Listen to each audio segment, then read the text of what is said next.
Good morning, everybody, and welcome to another episode of Kensington Cross Stitch. My name is Deborah, and I am so pleased to have you with me today as we spend a little bit of time together talking about cross stitch, the hobby that we all enjoy. So, welcome, and thank you to everybody who is a new viewer for checking out the channel. I hope that you enjoy, find something that you like, and to all returning subscribers and viewers, welcome back. It is always good to spend a little bit of time with you. So, today, did I say this already? Today is Friday, November 10, 2023. I was like, wow, I have to think about that.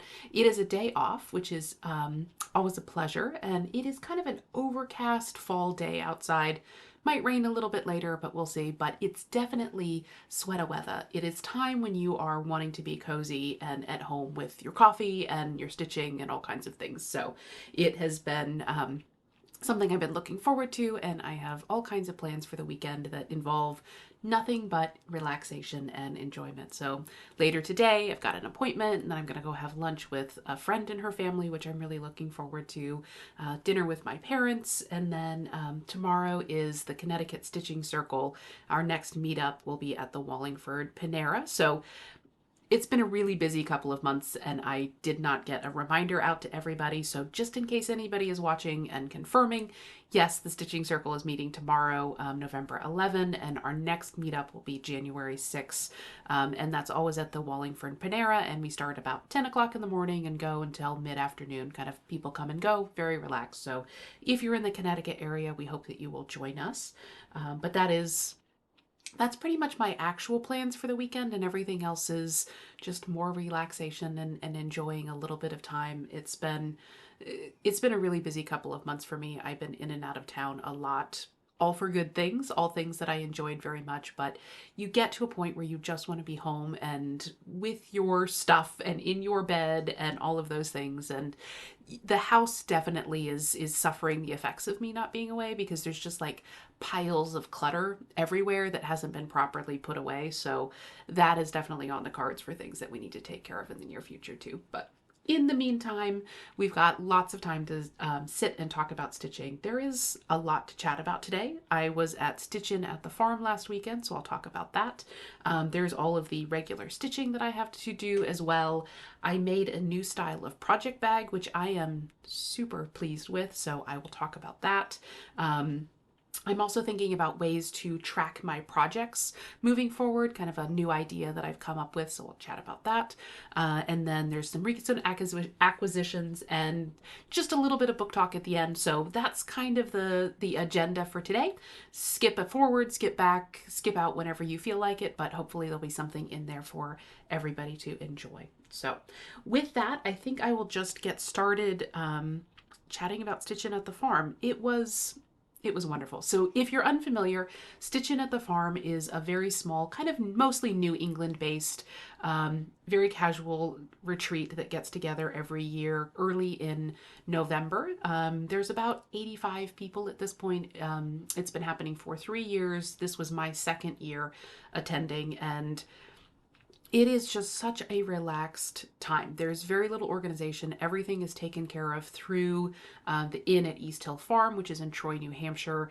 There's no one sort of really overseeing it as a retreat other than Lynette from Homesteading on the Homefront, who takes care of just kind of getting messages out to people and overseeing a smalls exchange. But other than that, it's just people getting together at a working farm and sitting and stitching throughout the weekend.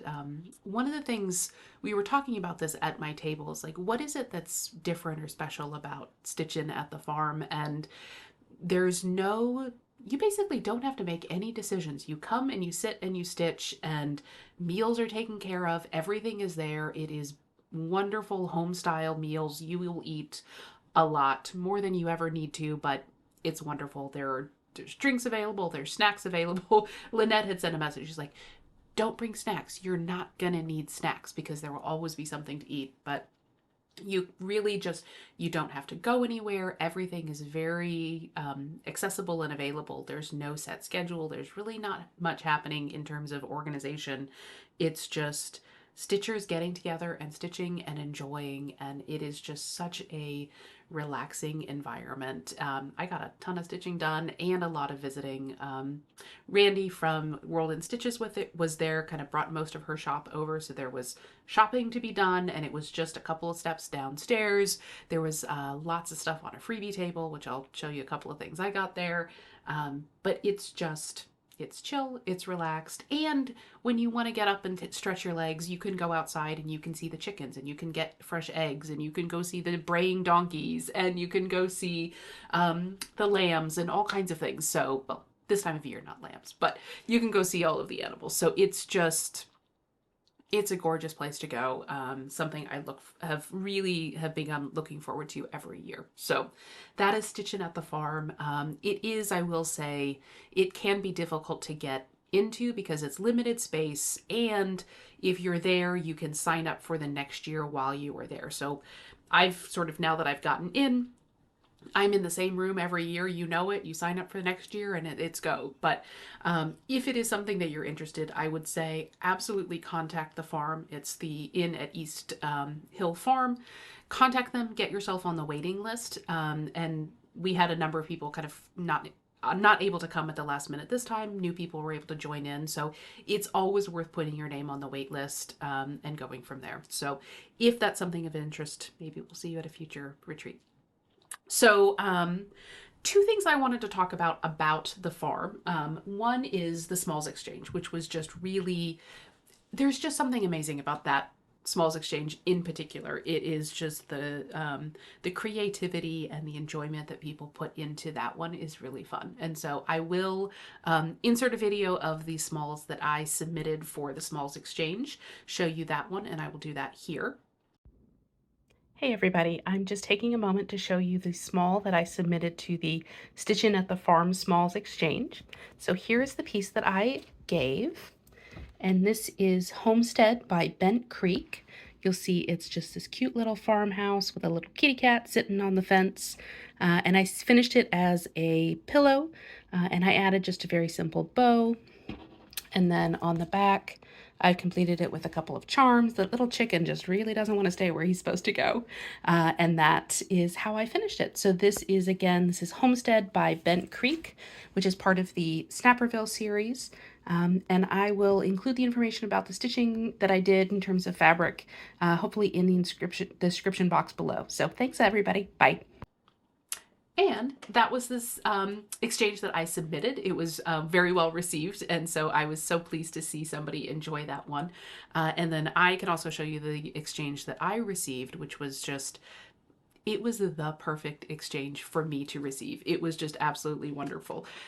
So I went over to the table and I saw a box, and it was wrapped in this sewing fabric, and I thought, oh, I think that's stitching related, sewing related. That seems like a good one to check out. With this exchange, everybody wraps their exchange in something that gives you some idea of what is inside, so that you know thematically something about what you're receiving. So I picked that box, and I received just a really wonderful set of items, and this was the card that came with it, and it was done by Denise from Maine. I've already said kind of thank you to Denise, but again, thank you. This was really, really wonderful. So there were a couple of Maine related items. So we did have some maple syrup from a sugar shack up in Maine. This is going to be very valued. Thank you. There was also some locally made chocolate. I have not broken into it. I have somehow shown restraint. It's coconut and potato candy covered in dark chocolate. It's going to be amazing. So that is coming. There was also a roll of banding, which I am excited because a lot of the European patterns and designers that I enjoy stitching often use banding. So I am always happy to get this. And this also has some wire in this version. So that one is absolutely going to be something that I utilize and am very happy to have. And then I also received 2 skeins of thread, and this looks to me like kind of Dutch flower thread, so that's something that I am really looking forward to. This one is kind of a rainbow color, and then this one is mostly pink, so that would be a beautiful monochromatic stitch. And then I also received a couple of wonder clips, because wonder clips are amazing. They are a wonder. And then there was the small itself, and it's actually 3 separate pieces. It is perfect. It is fantastic. So I'm going to show you, and I unwrapped each of these and it just kept going. So what I received was 3 jars. The lids obviously come off. You can put items inside of it. And this one has a variety of pins.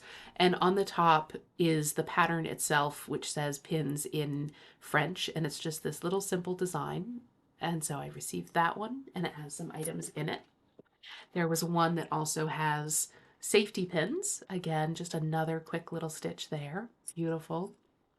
I received that. And then the last one is large buttons. And the buttons that are in here, Denise said these were actually from her grandmother's collection that she received from her grandmother. So it was just so special to be the recipient of some of that from somebody else's family. And so this is these were the small I received, and you can, I walked back to my table, and Pam, who is the owner of Stitch New England and has the Stitching in the Land of Good Enough Flosstube, was like, well, that's the perfect exchange for you. And I was like, it is. It's wonderful. This is exactly the kind of pattern I love, something I enjoy. So I am just so pleased to have those, to be able to put those in my house and to have that commemoration of the event. So it was just a really wonderful exchange. And there were, I didn't take pictures of the other exchanges. If you're interested, there are other Flosstubers who have done that and shared. Boss Stitchers have done that. Lynette from Homesteading on the Homefront and a few others. So if you're interested in seeing more, check it out, because they were just, it was just a truly exceptional smalls exchange, and I am just delighted. I have been, I've been to two retreats this fall, participated in 2 smalls exchange, and it just, people have just hit it out of the park every time. It is just so wonderful to see the creativity of our fellow stitchers. So that was my smalls exchange.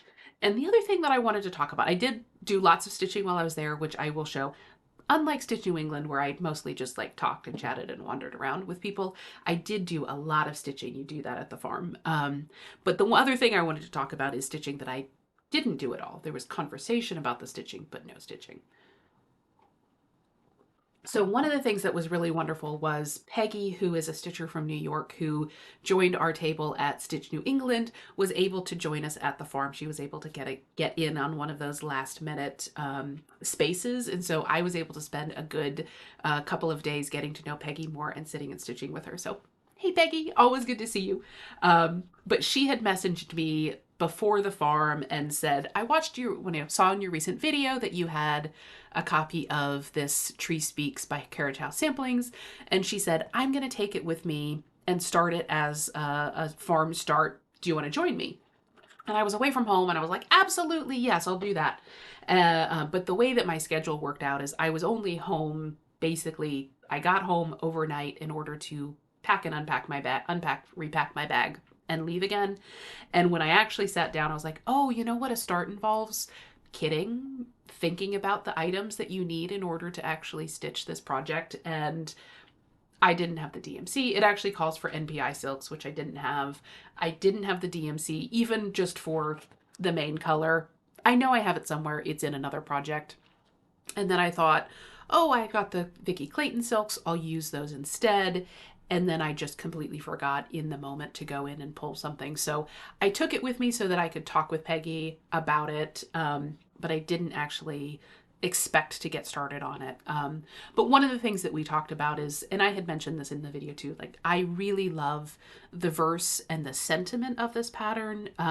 The rest of the design doesn't really speak to me. And so I'd been thinking about maybe some potential changes to make it a little bit more my style and my, the things that I enjoy. And Peggy had kind of was feeling the same way. And so we talked a lot about some of the things that we could do with that.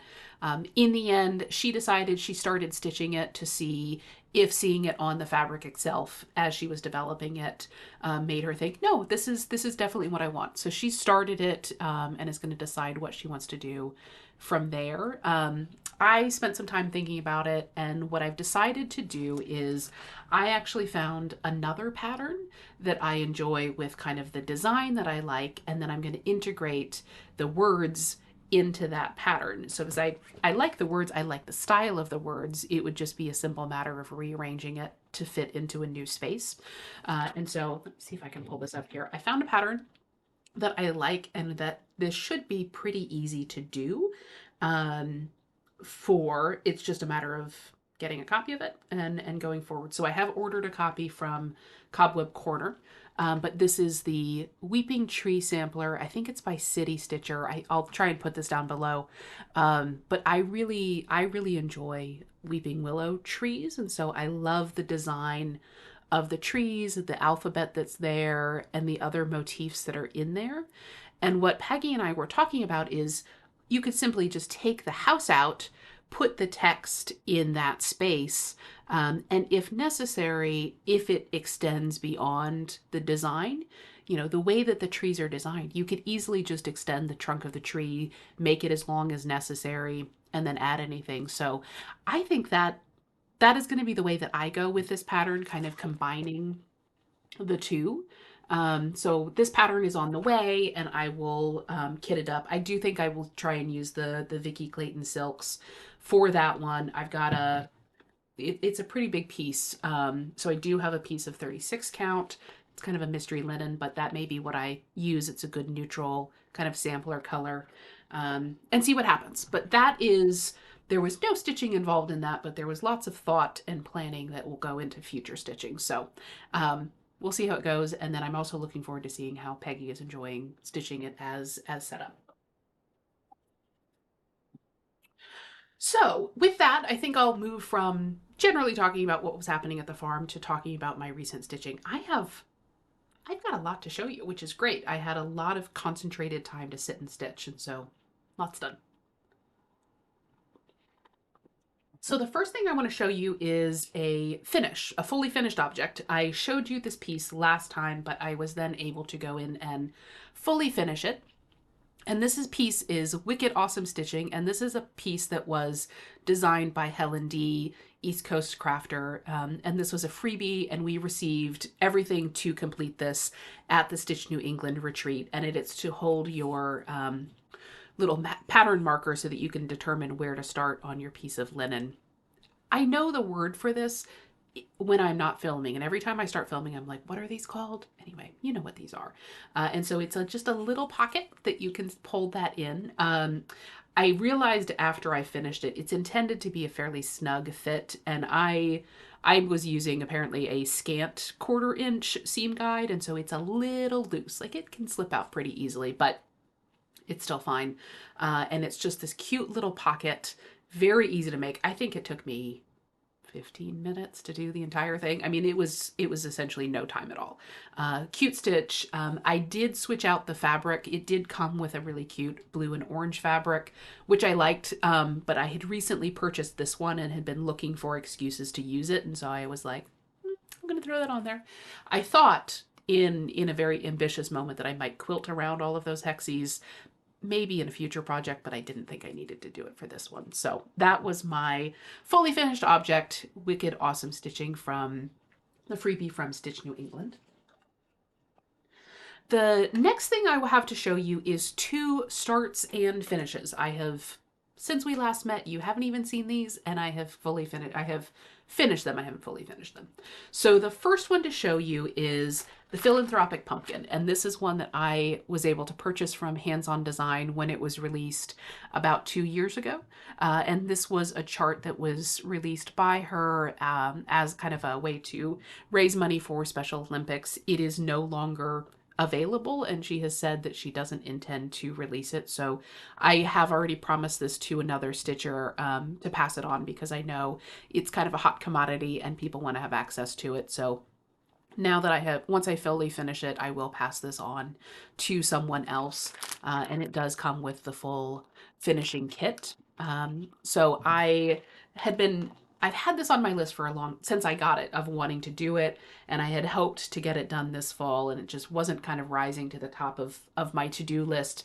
And then I was at a work event, kind of a retreat, just the same week as Stitchin' at the Farm, but early in the week, and I was thinking about what stitching I wanted to take, because it was the kind of event where I was sitting in a room basically listening to people talk for 2.5 days. And I was like, there is a lot of stitching time that can go into that kind of event.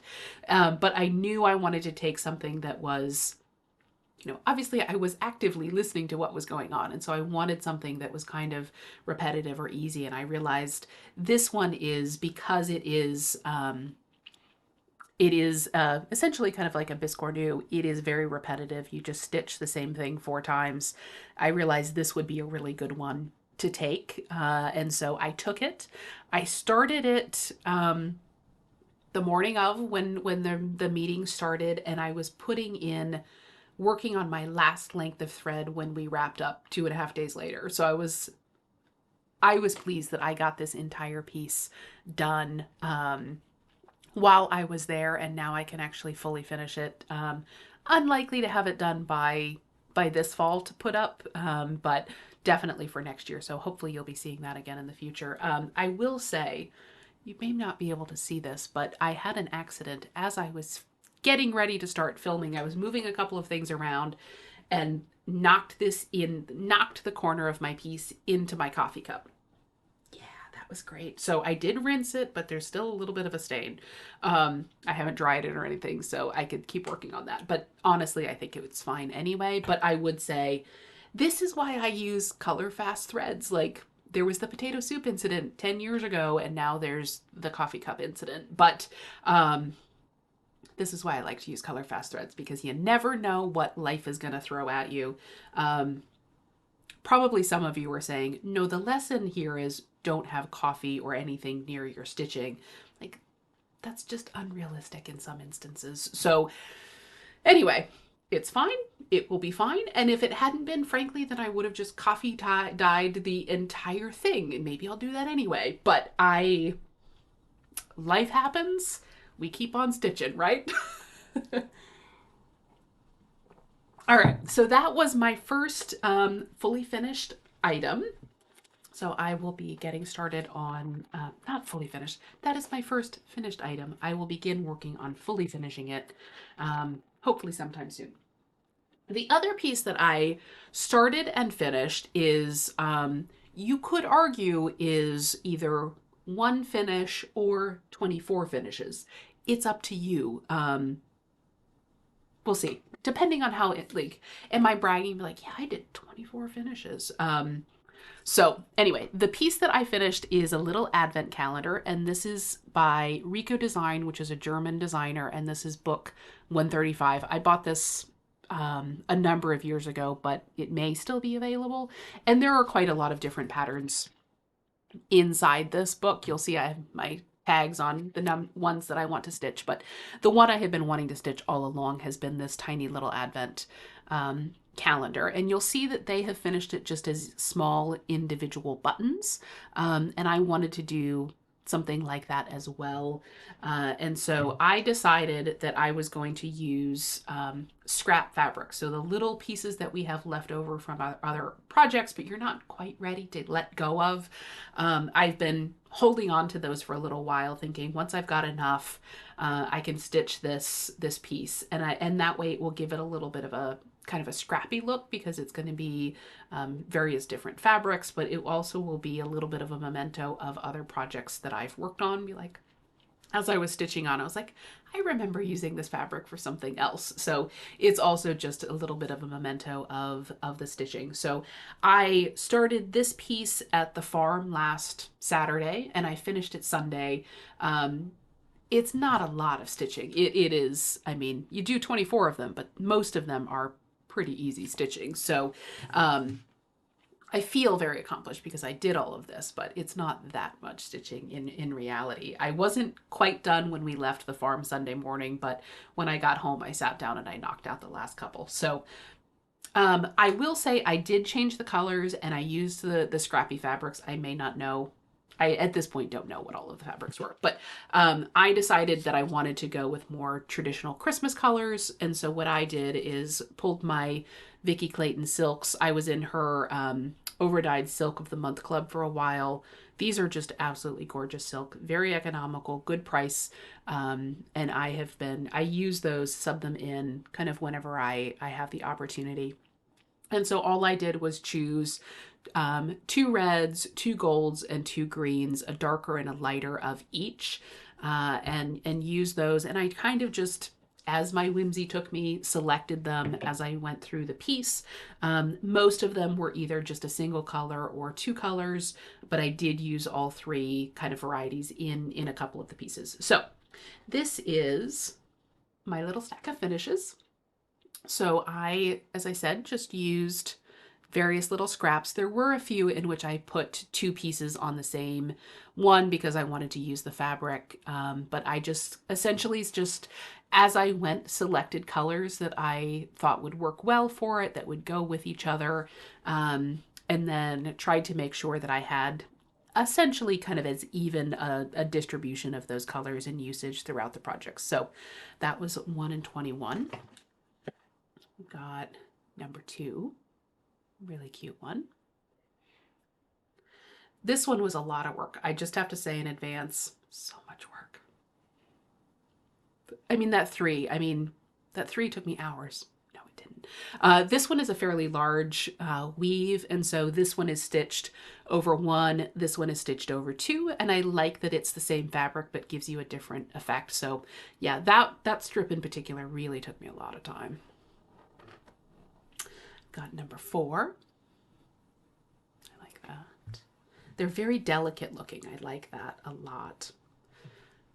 Number 5. This one is a fave. Number 6, that little cute stocking.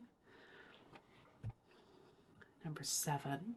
This is, this style in particular was the one that took the most time just because of all of the stripes.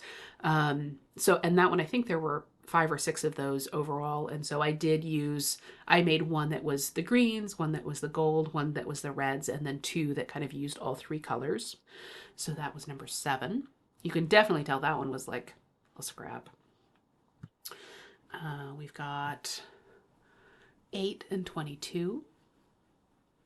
And I like, one of the things that I like is even within it, there's a variety. Like this one, you actually stitch the numbers. This one, you just use back stitching. There's different shapes. There's slightly different sizes within the projects, but also within the fabrics themselves. And so I like that there is that scrappy variety. Another really tough one right there, that number 10. Number 11 is a little star. Number 12, this is one where I used all 3 colors. And I did wind up doing some back stitching so that those numbers would be more visible. 13 is the golds. 14 is another really simple one. Some of these I stitched with 1 strand. Some of them I stitched with 2. It just kind of depended. I just chose as it went. And so some of them are a little more prim and delicate looking than the others. This one, I think, there was one where I used 1 strand for the main motif and 2 for the numbers so that they really stood out more. And again, I just kind of chose as I went. Number 17. 18. 19 was another star. 20. I really like how that one turned out. It's just really fun. 23. And this one, there were supposed to be full stripes. And by that time, I was just like, I am tired of these darn stripes. And so I just made it a square instead. I like it. And then the last one is 9 and 24. That one is probably the most intricate of the designs, but even that was just a super quick stitch. So that is my 1 or 24 finishes, depending on how you feel like it. So if you want to look at it one way, I did 25 finishes in the last couple of weeks, or I did 2. I don't really care. Either way, I am delighted with them. So that is my little scrappy advent calendar. One of the things that we talked about at the table a fair amount was how to finish them. And I think that what we decided in the end was I want to finish each of them as small medallions. For a while, I had been thinking that I wanted to finish them as buttons, but I will admit because they're all different sizes and I want them to be different sizes, I didn't really feel like buying all of the equipment that I would need to make buttons of a variety of sizes, because it's not like I can just buy 3 button backs of this size, 2 button backs of that size. I would probably have to buy a pack of like 50. And I'm like, I don't really want to invest in that if I may never use those materials again. And I had also had an idea because, oh, maybe at least a year, maybe 2 years ago, Lori Holt had an idea to make a sampler in a jar. And so she was stitching just very small motifs from various samplers and then was finishing them as buttons and then keeping them in a jar. And it was kind of a quick craze. And I had originally thought, well, I could do an advent calendar in a jar. I still will probably do that as like the way that I store these from time to time. But again, I really wasn't sure that I wanted to do the button back. But I do want to have some sort of hanger or item on them so that however I choose to display them, I have the option to hang them or add them to something else. So all of which is to say, sort of after talking about this, I think that what we decided is I'm going to finish them, each of them using felt on the back, and I'll make them different sizes. I can just cut out the squares in my my board and do that, and then finish them kind of by putting a little bit of felt on the back and using pearl cotton to make a very small hanger. And that should be pretty darn easy. I had thought about using fabric, maybe getting like a mini charm pack and making each of them having a different fabric back. But I was like, I don't know if I need to go into that amount of work for it. I think the felt would just be very quick and easy. And then it would just be a question of how to display them. And I was still thinking about that, hadn't decided. And I stopped at Joann on my way home last night because I was like, I haven't stopped and I haven't looked at their new seasonal stuff. And I found something that I think could work. Let me know what you think. So here is what I picked up. Let me move this back here. And it is this little star display. It's intended to be for, you know, like Christmas cards. But there are 23 of these little stars. And then of course there's the star at the top. And it's because you're supposed to put cards in it, you can actually slip things between the small and the big star, just like that. So what I was thinking is, because of the size, many of them would actually fit if I slip them in there, or I could use the hanger just to sort of hang them over the front for the ones that are larger, or to kind of give a variety of texture and display there. And I think if I finish them as kind of with that little felt back, I can still slip many of them inside. It's not going to be perfect, like it's not going to slip all the way in, but I think I kind of like that. It will showcase the numbers. I can hang some of them on the outside, I can slip some of them on the inside, and then I can always hang 24 from the top up there. So I don't know. I think it could work. I may do all that work and say it didn't work and I'll do something else, but I think that's what I'm going to try first. What do you guys think? Let me know. I think that's an interesting possibility.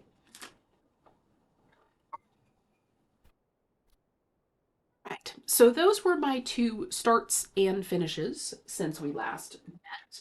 The next thing I did is I did start another piece at the farm. I haven't finished it, but I did get a good start on it. And this is one that I have been talking about starting for a while. And I just kept thinking, I really need to do this because I've been talking about it. So this is Turnip the Beet by Hands On Design. I just think this is hilarious. I think that this pun is so cute, and it's just a cute little project as well. And so I've decided to stitch it on the black fabric because I wanted to give that a try. And so I am using 20 count Aida. This is just a basic Aida from Zweigart. And I got started on the center. I don't remember why I started in the center, but I did. And so I got that good start on it. And I did discover as I was working, I wound up, one of the things I've heard about black fabric or black Aida, whichever kind you're using, is it's good to have good lighting, but also maybe something light underneath it so that you can see the holes. I also learned if you hold it just at a little bit of an angle, you can see into those holes better. But I went with Ada because I just wasn't sure how this was going to work, but I found that the needle kind of naturally found the holes, and once I got into the rhythm, it went very, very quickly. So that is my start on it. I am using the called for colors, which are DMC. The only difference between the light and dark version is for the lettering, you use a white rather than a dark color. Everything else is the same. So that is my start on Turnip the Beet.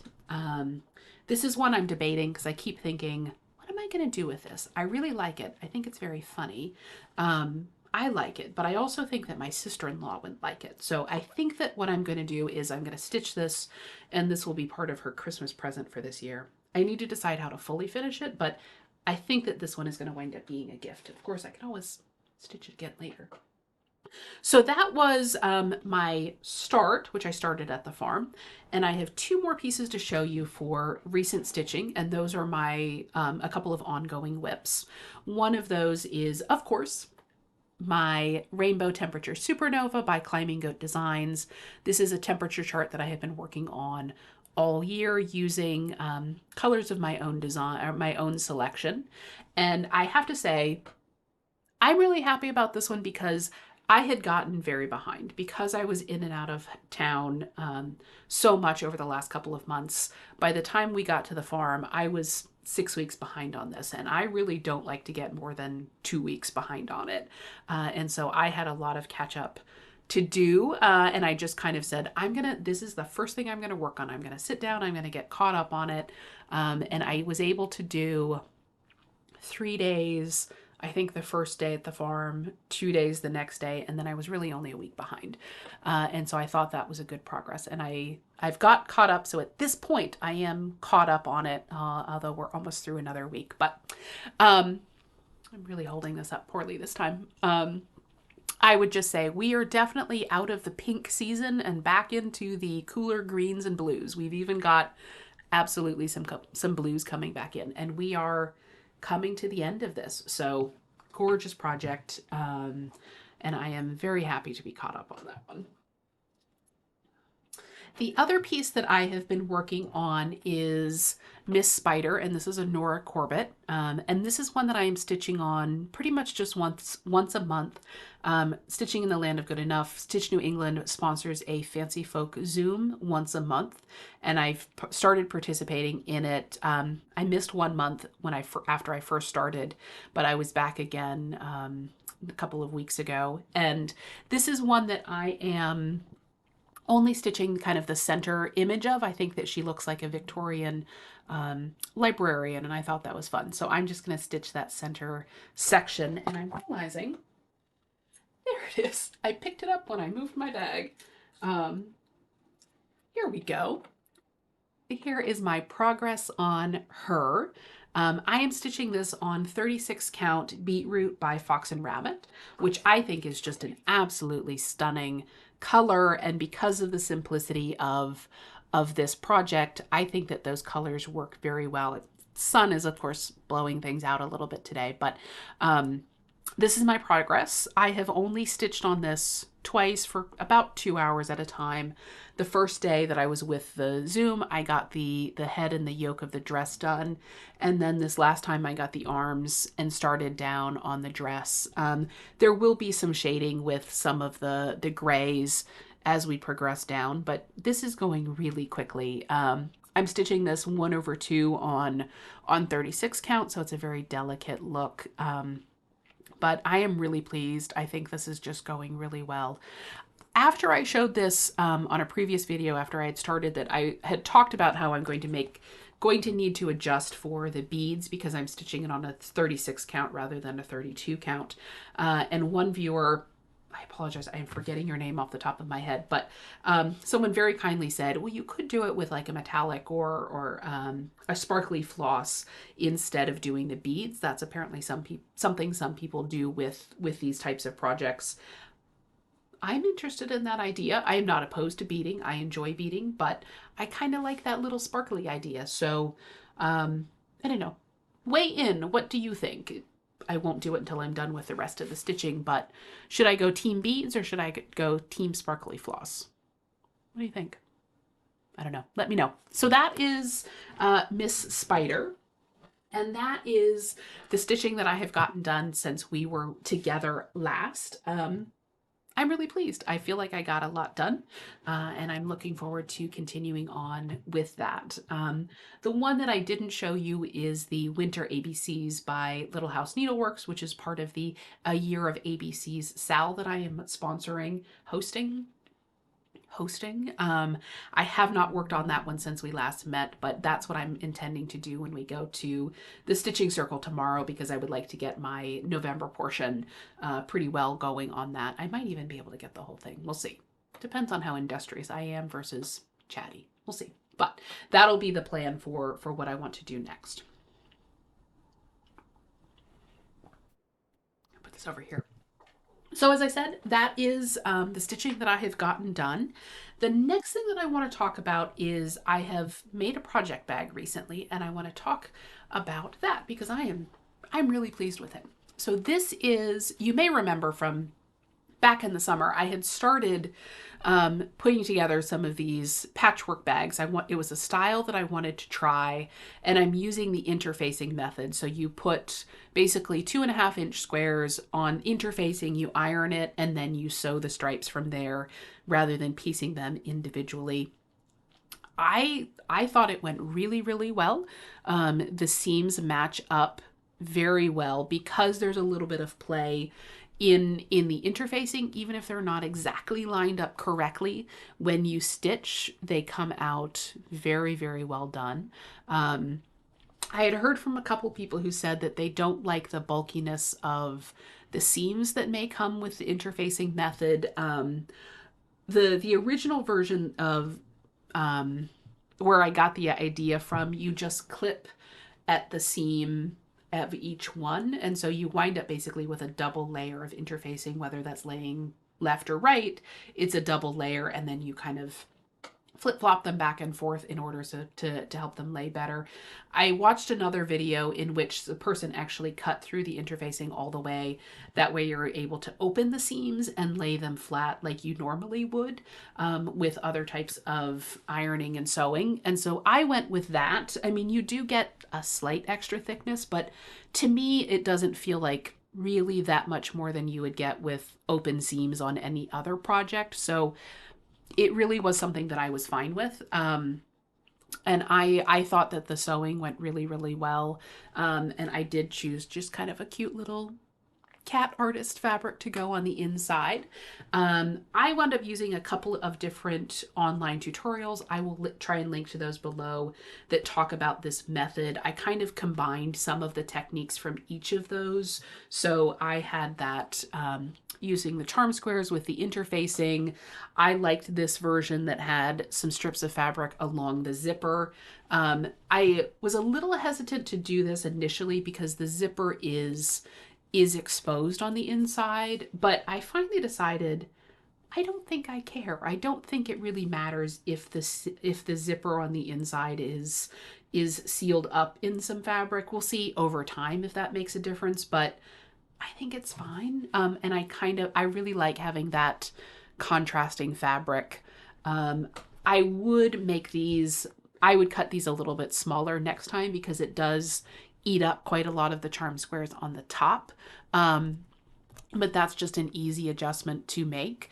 And then on the back, I hand bound that, which I'll talk about in just a minute. But I will also say, in terms of the construction and sewing of this versus the other type of project bags that I have made in the past where you're sewing on the inside and you're using multiple layers and then you're flipping it. I like these project bags a lot, but there's a lot of flipping and making sure that you're working with the right layer and making sure that you have opened the zipper at the right time so that you don't seal it when you're turning everything. There's just for me, a lot of thought that has to go into that project bag.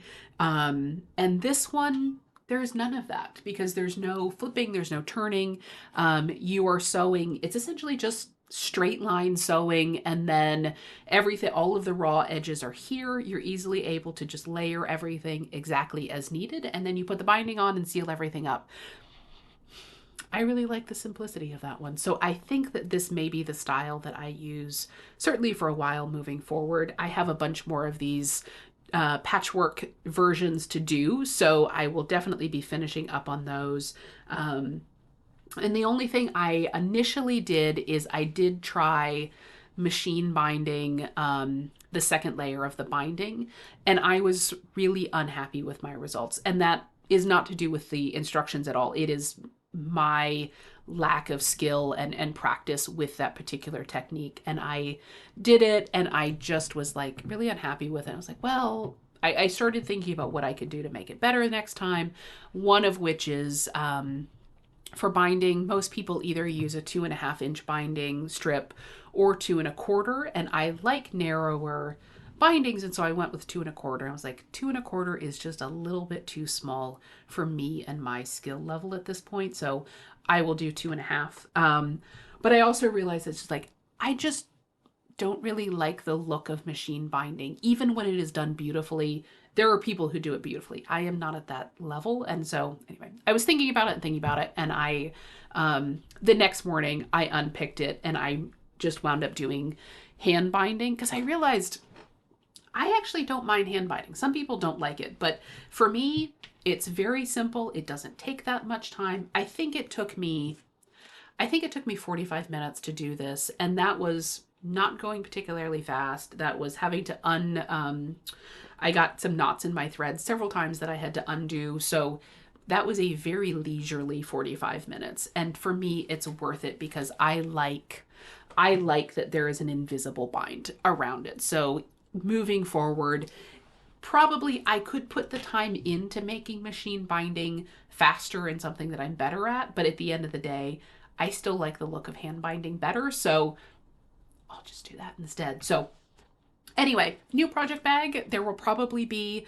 hopefully, more to come in the future that are like this. But I was really pleased with this technique and this style, and look forward to kind of getting through some of those new bags. And of course, I did find a teeny tiny little balloon animal charm. So that was my new project bag.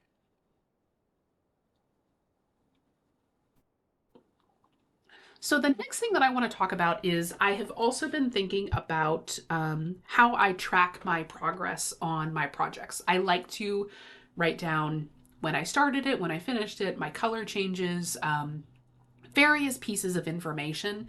And I had been doing really well on that for a while, and I just kind of got lazier this year. I think as my number of projects increased, I actually started tracking them less because I was just picking up and working on them and moving on. And I was keeping them in a separate notebook. And I just have pieces of information that I track. And I was just writing that down. And part of it is also my handwriting has gotten pretty bad, and I don't really like the look of just all of this in my own handwriting. I'm like, this just looks really messy. I was putting stickers and stuff on the pages.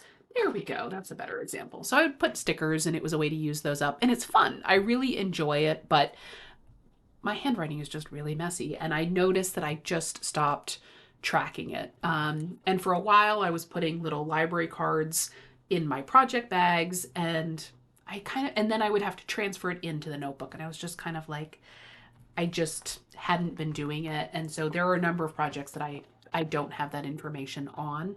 And I wanted to get started on doing that again. What I'm going to use this information for, I have no idea. I like having the information in a place where I can, for whatever reason, refer back to it or look at it and see progress over time. So I've been thinking about that. And I do have a separate little journal that I just make notes of all kinds of little things in. And I use the monthly spread just like people use for their book of days. And I note what I was stitching on and if I started or finished it and things like that. So I do keep track of that information, but I wasn't doing anything more in terms of what I was doing. So I will keep using that moving forward. But anyway, I had been thinking about getting back to tracking it and using the larger piece of paper so I wasn't having to transfer information. And I finally had an idea of what I could do. what I can do. So what I have decided to do, and this is what I'm going to try, is I designed a little project tracker, and it's all of the information that I like to keep track of for my projects in just a nice little template that isn't my handwriting. Obviously, I will be handwriting some of it, but it also just has a little bit of aesthetic style, which I like. So I used a Canva template, adapted it for my own needs and interest. I'll just print it out in black and white. And then what I'm going to do is these are just 8.5 by 11 sheets of paper. I will put my little happy planner sticker or like stamp for the sealing it in. And I'm going to keep this, I'm going to print it on slate cardstock, and then I'm going to keep it in the project bag, and that way it will be a little more durable, but it's right there. I don't have to transfer information from a card to a notebook. I don't have to pull out the notebook from somewhere else anytime I want to have access to it. So these will get printed out. I'm going to put them in the project bag for as long as I'm using it. When the project is done, then it will go into the notebook and then move from there. So I'm happy with it. I am super picky about fonts, but I tried many, many different fonts. I think I'm happy with them. I feel like it's a little empty here. I might do something there. Anyway, other than that, I'm happy with it. I'm going to do that, but I will also say, and I'll still cover this in stickers, because this is going to be in black and white. I was like, well, I want it to be a little bit fancier. So what I decided to do is I just picked up some cute, slightly heavy cardstock. It's just it's fairly light cardstock, but I will print these. And so the tracker will be on one side and the pretty piece of paper will be on the back, so that as you're flipping through, you see it, but it's not trying to actually print on some of these designs. And I just went through and picked one that had a bunch of different designs that I liked. And I went with 8.5 by 11 because I was like, then I don't have to trim my paper. That is also part of what is great about this. So this was on sale. Always buy things on sale. And I have plenty of paper for projects for a while. So that's the plan. That is, I hope, going to sort of serve my dual interests of like making it cute and not always using my own handwriting while making it something easy and that is kept with the project. I think the idea of keeping it with the final thing with my project until I'm done will get me over this, like, oh, it's work to have to go and grab the notebook and write down whatever it is. So anyway, let me know what you think. If that's something of interest, I mean, easily shared. Anybody can take the idea. Please do take the idea. But I think that will be cute, and we'll see how it goes. All right. That's project tracking. That's my project bag. At this point, the only things I have left are recent acquisitions and some brief book talk. So if neither or both of those things are not your thing, thank you for joining me. I really appreciate it. I hope you enjoyed.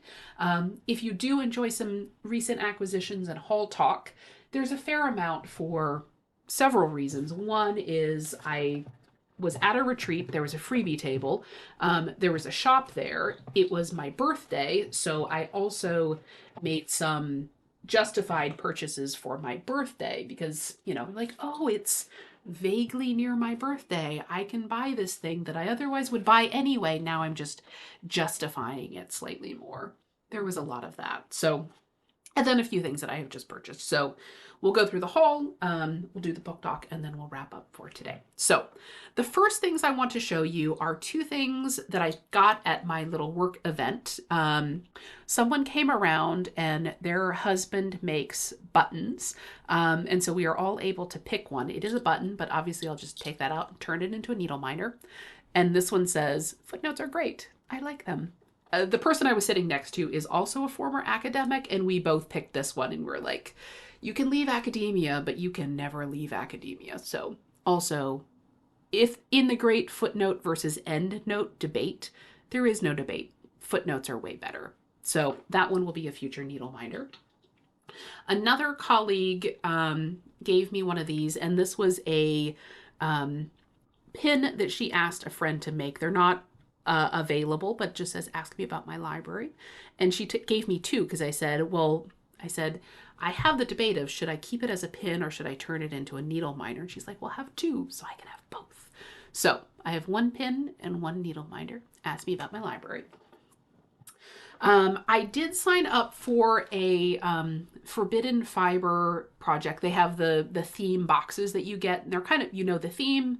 What you get is a mystery, but there was a Lord of the Rings one recently, and I was a sucker for that. So I signed up for the Lord of the Rings project. I got this super cute project bag, which always comes with it. I did also purchase an optional pin, which of course will become a needle minder of the one ring. And then I also got the pattern and the threads. Those were great. So you can see some of them were designed specifically for this Shire. Some of them were not, like Jingle Bells, not from the Lord of the Rings. And this was the pattern that we received. And this is actually a quote from The Hobbit. If more people valued home above gold, this world would be a merrier place. And I love that it has kind of the misty mountains and then the Hobbit there. So I really like this one. I probably will redesign it so it's just kind of a long, thin piece. But I really like that. And that's essentially kind of the moral of The Hobbit. So I thought that was a neat one to have. We got our fabric that comes with it, and this is toasted coconut. And then there was also a needle minder that came with it, a Tolkien needle minder. So that one was cute. I enjoyed that, and it's always fun to see what you get in those little surprise bags. So that was the Lord of the Rings bag. Next set of what we've got is the things that I picked up on the freebie table. I did, of course, leave things for the freebie table as well, but there were a number of things that I saw and really liked. The first one is a project that I have been admiring for quite some time. I hadn't gotten my act together to actually buy it, but I really like it. This is from Brooks Books, and she has a whole series of these, and they're kind of fairy tale dresses. There's no face, there's no kind of human figure in it. It's just the outline of the dress. And this one has ribbon and beads. You can get an accessory pack that comes with the beads. I think it doesn't come with the ribbon, but this one came with that as well. And this is one I have been, like I said, admiring and wanting for quite some time. And so the fact that it was just there, I was like, oh, yes, please. This one may be the one that I work on next for the Fancy Folks Zoom. Once I finish my Miss Spider is not going to take me all that long. So this might be the next one I work on. So, and that one is, of course, from Beauty and the Beast, which is my favorite. My fave. I also picked up this little one from the trilogy, and this was Bent Creek, Heart and Hand, and another designer, I forget, who designed together for a little while. And I have a Christmas one as well, and I'm going to stitch just that little bunny and the hop. So that was a cute one to pick up. This one is from Twilights, and there's a whole series of these kind of evening scenes. You can actually see quite a variety of them, but this one was a train station, which you know is my jam, so I did pick up that one to work on.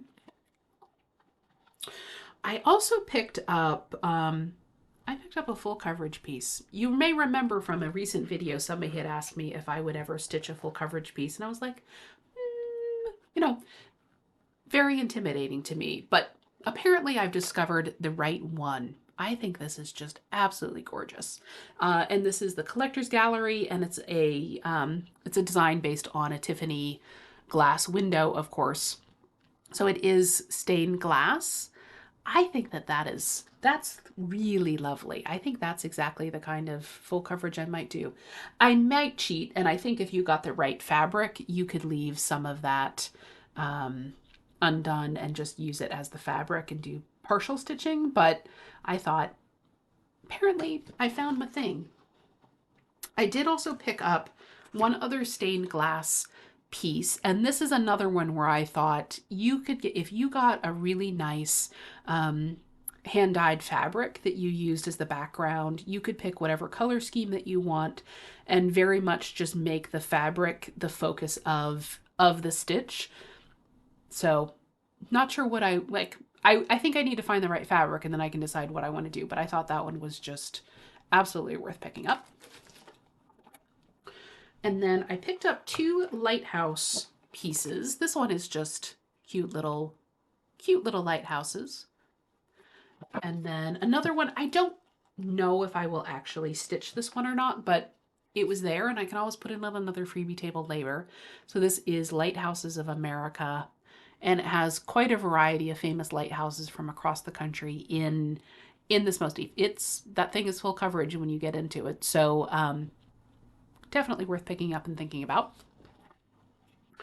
And then I also picked up Light the Way Home by Sam Sarah. I think that one is really lovely. I would just stitch the window there. Nice little Christmas piece. So those were a couple of the treasures that I found on the freebie table. There were also other things that were picked up at the farm, of course. I did pick up my little commemorative sticker, so that one will go in my journal just to remind me in case I totally forget. Yeah, that's exactly where I was.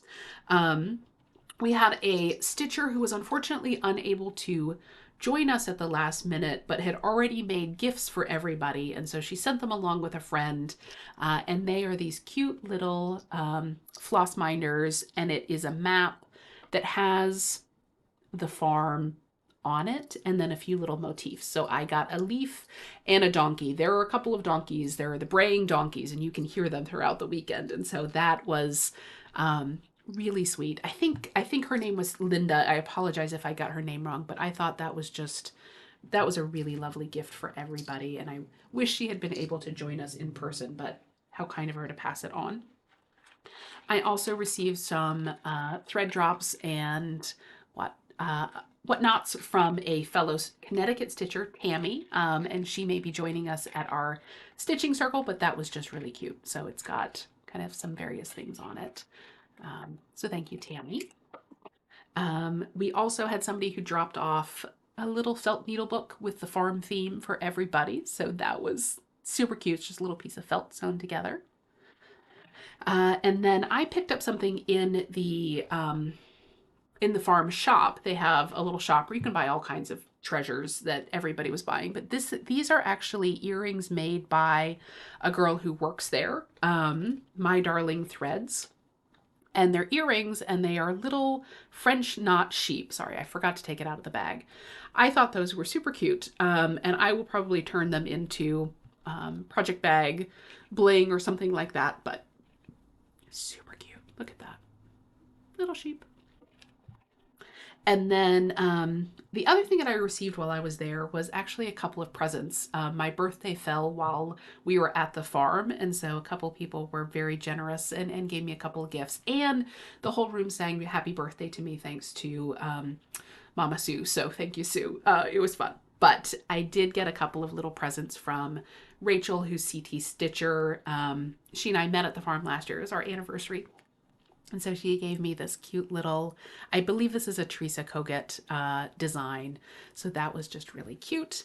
And then she also gave me a card of a Tudor rose that she picked up in England. So everything came in together. So those were really sweet. So thank you, Rachel. And then Peggy also, oh, one other little thing I forgot to pick up. It was a little cardstock felt needle binder. Look at that chicken. Oh my gosh. So that one was from a fellow stitcher. And then Peggy purchased a pattern for me from the shop, and it is this Pansy Patch Quilts Stitcher's Retreat House, and just about friendship and stitching. And so that was just a really wonderful gift as well. So thank you again, Peggy. Love that. So those were the couple of things I picked up at the farm. Well, those were the things that I received as freebies from the farm. I did also spend some good hard cash at World and Stitch's shop, which was brought there. So I did pick up a couple of things. One is just this little sand dollar needle minder, which I thought was really cute.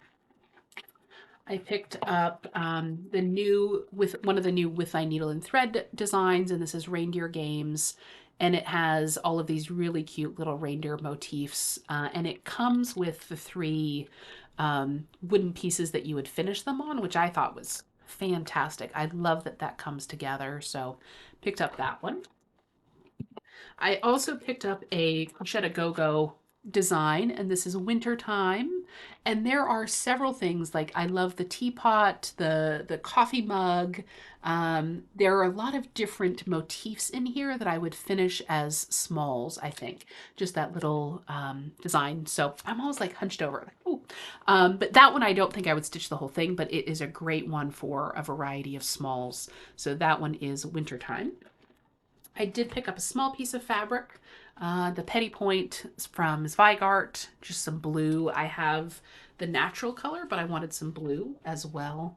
And then I also picked up this little older Heart and Hand series of smalls as well. And I would finish just a couple of those as little ornaments. So I thought that was cute. So those were the items that I picked up from World and Stitches while I was there.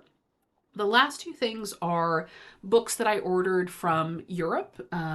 You know, that's my jam. So I did pick up two pieces through Mango Editions. Mango is a European publisher, and they produce a variety of books, including some cross-stitch patterns. And every year they put out a calendar that includes designs. And so it is, let me see here.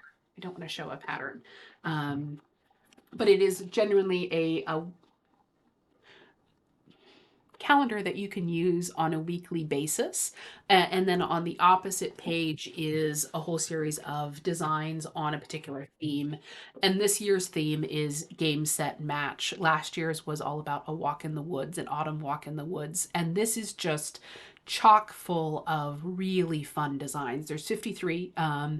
The one thing I would say is you only get a final version of the one that's on the cover. Everything else is chart only, but it does come with the color information, tells you the designer. There's usually about 9 designers, many of whom contribute to the Création Pointe-à-Quoi French cross-stitch magazine that I really enjoy.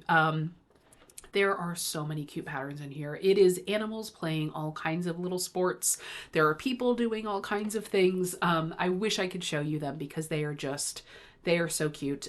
Some of them are commemorating the Paris Olympic Games for 2024. Some of them are just generally themed. I mean, look at this. It's like elephants playing battledore and shuttlecock. Like, oh my gosh, it's so cute. So definitely something that I'm going to keep purchasing from year to year because there is just so many wonderful little charts in here.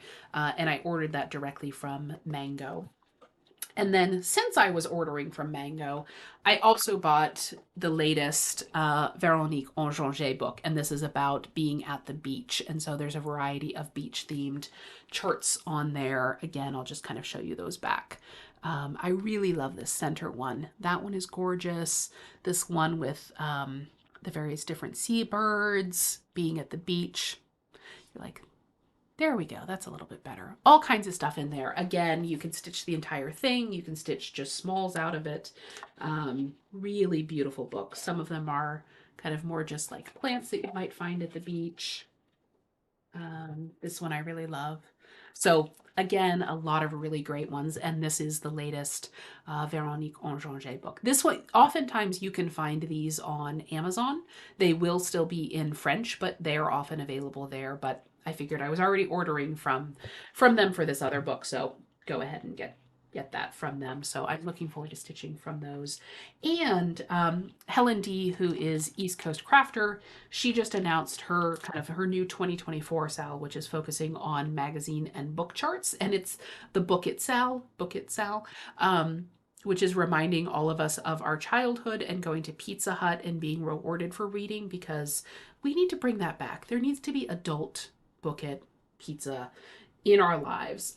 But those were a couple of things that I thought, among the many books I already have, there are always some great ones that are going to be in those for the Book It Sale as well. So those are my recent acquisitions. The last thing I will talk about is just very briefly, just a little bit of book talk, and then we will wrap up for the day. So I've been reading all kinds of things, but the two that I wanted to talk about are a book that was recommended to me by a colleague. I had lunch with somebody from work, and we were talking about my recent trip on the Queen Mary 2, the cruise, and she said, Do you know about Susan Branch? Do you read her books? One of her books is about her and her husband sailing on the Queen Mary 2, spending 2 months in England, and then coming back home on the Queen Mary 2. And I was like, one, no, I had not heard of her, but checked it out. And she lives in Martha's Vineyard. This was an author I wasn't familiar with, but she lives in Martha's Vineyard. Her husband is a chef, and she has a number of books that are cooking related. They're recipe books, but some of them are also just kind of autobiographical. There are 3 in this series. You can read them in any order. But the thing that is really wonderful is she is a watercolor artist, and hand writes and hand draws all of her books, and then includes in some cases photographs that she and her husband take. And so every page is just kind of her diary or things that she's talking about. This one has a recipe, information of various places that they were visiting. And it just chronicles this adventure that she and her husband went on for their 25th anniversary, talking about being on the Queen Mary 2, but then also talking about how they met and how they got to know each other. And then the adventure that they had exploring England. There were lots of stories about her husband driving on, the other side of the road and near misses and things like that. But it's just a cozy, charming book. You just sit. I read it over the course of several days, and you just sit and you enjoy and you relax. And she does have a number of other books. But I really enjoyed it. I will absolutely be checking out some of her other books. And this is her. So, and that is A Fine Romance by Susan Branch. And then the other book that I read was related to that because it was something that she had heard about and talked about in her book. And so I picked it up as well. And that is Know Your Sheep, by Jack Byard. I will admit, I'm not 100% sure this is exactly the book because this was published in 2018 and her book was published before, but maybe it was... There's either another book with its exact name that is essentially the exact same thing, or this is a reprint. I don't know. Anyway, it's a picture book that talks about sheep. And it literally is just like the many prevalent varieties of sheep in the world and kind of what they look like so that you can identify them. Information about how their wool is used, what they look like, all kinds of things. And it's like an adult picture book, but it's also educational. And I have to say, these long wool sheep are my favorites. I mean, just look at that guy. It's like, can he see? Is he hot? I don't know, but he is just so scruffy and adorable. And I love it. I already love sheep, but this was just fun. Like, am I going to remember this? Am I going to be able to identify them walking down a street? No. But did I enjoy reading about these sheep? Absolutely. And there's all kinds of varieties. It talks about breeding and how they wind up like that. Look at these guys. They are like judging you. Those sheep are judging you. Anyway, just a quick read. I enjoyed it. It was fun. I will keep this as just kind of something to look through every once in a while. But those were 2 of the books that I read recently. A Fine Romance, Know Your Sheep. So hopefully those will be of interest to at least a couple of people. Let me know what you're reading. Let me know what you're stitching. I would love to hear. Let me know what you think about this as a finish for my advent calendar. My very heavy, work-intensive 24 finishes. Yeah. So anyway, I hope that you enjoy. Have a wonderful weekend. We will talk again soon, and I will see you then. Bye, everybody.